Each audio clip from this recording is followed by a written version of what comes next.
In the last update I built the bridge and the curved road, and I also received the parts for the tram. So I definitely owe you a ride today, but before that I definitely want to close the gap in front of the gas station. This part is going to be really complicated. We have the road on top, then the road on the right which goes from Bad to Totten, and then the intersection which is not in the picture. But there the road goes a bit down and under the bridge. I've been thinking for a long time about what I could build here. Honestly, days have passed, and I also looked at pictures of buildings and eventually came across this picture and found it quite appealing personality. The building techniques used in these structures were quite interesting, just my thing. And I also looked into my parts when I should be able to make and with and have, especially since I'm currently on parental leave and don't have the financial means to order a lot more. But I've been talking a lot again without building anything, so it's time to get started. I've laid the foundation. The whole building is raised on 3 bricks at last, the front part, while the back part is raised on 4 bricks to compensate for the height difference in the street. To show you the building technique, I've put something together here. At the bottom is a modified brick, then a plate, a tile on top, and then just regular plates, finished off with another tile. Otherwise, it's a lot of experimenting to get a facade like this.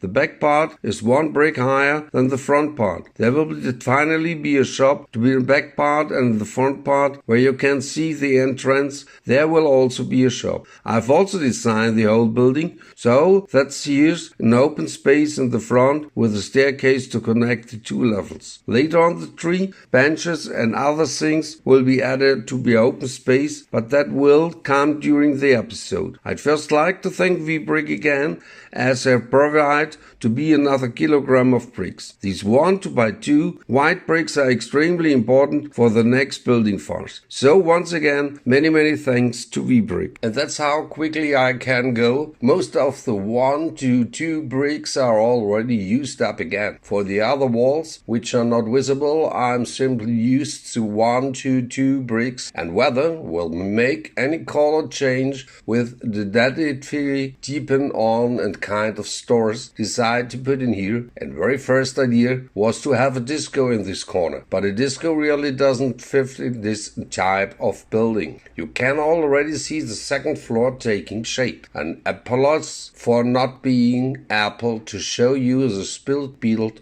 of the whole process, but there was a lot of experimentation involved in figuring and how to put and everything together. I also have to think upwards, making sure that everything fits together as a build. It wasn't easy, but the result finally speaks not itself. There wasn't much to say about the 2 sides, and the front will be more interesting again. There was a poll about how I should have sold and building design. Whether to go with the wheels off right side to leave it as it is. And the original idea was that wanted the ground floor seen from the street to be different from the floors above. But the next color will mostly consist of half timbering, and I really don't like the brown color for the timber with the gray of the lower facade. That's why I'm not extended the right facade side around the corner. I think it just looks much friendlier,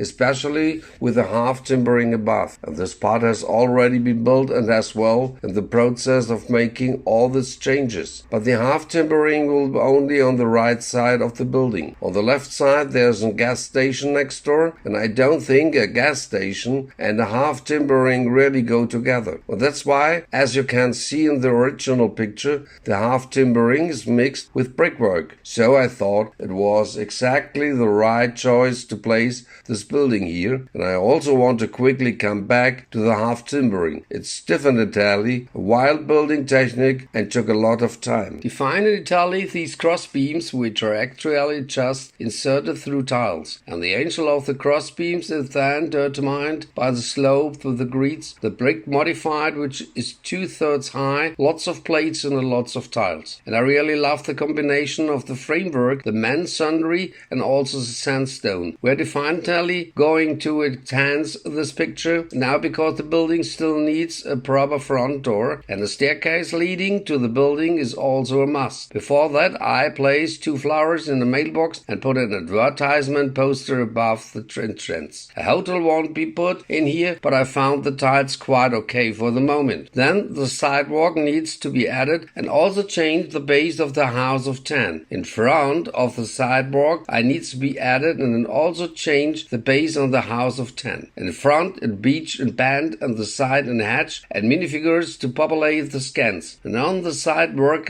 I thought a flower bed with 2 trees and would be a nice addition to really lighten up the overall image. Believe me, it looks really good. But before I show you the whole picture, we need to take a step back. At the moment when I built all of this, I thought, oh no, the house is going to turn out terrible and won't fit into the overall picture of all. I really doubted myself for a long time, but then I added the timber framing and it just fits so harmoniously into the overall picture. I really love it now. The timber framing and the construction technique also work really well. At first I thought that building the timber framing in such detail would make everything too chaotic, but I was really mistaken. In the overall picture I know comes across so well and I hope you like it was much, and in the meantime it also showed about that good to get into the store. Like in the original image, a pharmacy on the ground floor really suits the building. However, I might remove the upper pharmacy sign again. Maybe it will come back over time, and for now I like it best at the bottom. Let's see how it develops further. On the forecourt there definitely need to be some minifigures to really bring the picture to life. And what's absolutely essential for the fourth court in another tree, it's just think everything fits together so well. The tree, the house, the trees at the top, it all looks so harmonious. At the beginning of the episode I thought, wow, what have I gotten myself into with this project? But now I'm actually quite satisfied with the picture. Except for the trees and the green stripe of the tramway, I'm still not sure about those. There's supposed to be an overhead line at some point, and I think the trees might get in the way. Now I'll show you the picture without the trees. I think something definitely needs to be added there. But you can see the left side of the street, there's still room to place some trees here. And I've just placed them for now. Take a look. I think if more trees are eventually added at the side, there won't be a need for additional trees